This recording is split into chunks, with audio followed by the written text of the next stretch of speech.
Good evening for today's video ay magluluto tayo ng napakasimpleng ulam. Ayan, ilagay na natin ang kawali ng oil at syempre hayaang uminit ito kasi init ko, charis. Ayan, ilagay ang bawang at sibuyas, igisa na natin yan.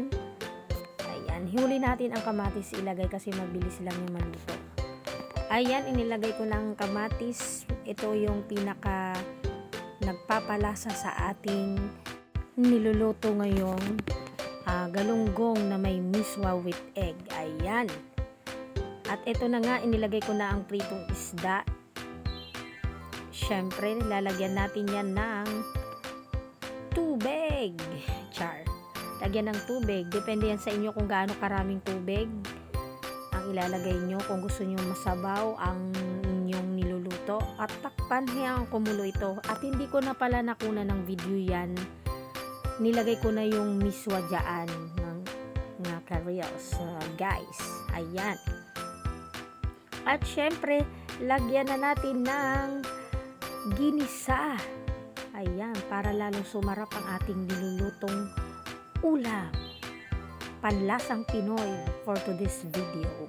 Ayan, linagyan ko rin yan ng kunting asin para lalong sumarap ang ating niluluto. Ayan, haluin lang natin para kumalat ang asin na linagay natin. At syempre, titikman natin kung swak sa panlasa natin ang ating linuluto.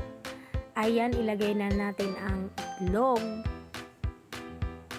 At syempre, hahaluin natin yan para hindi mabuo or mamuo ang itlog sa ating niluluto.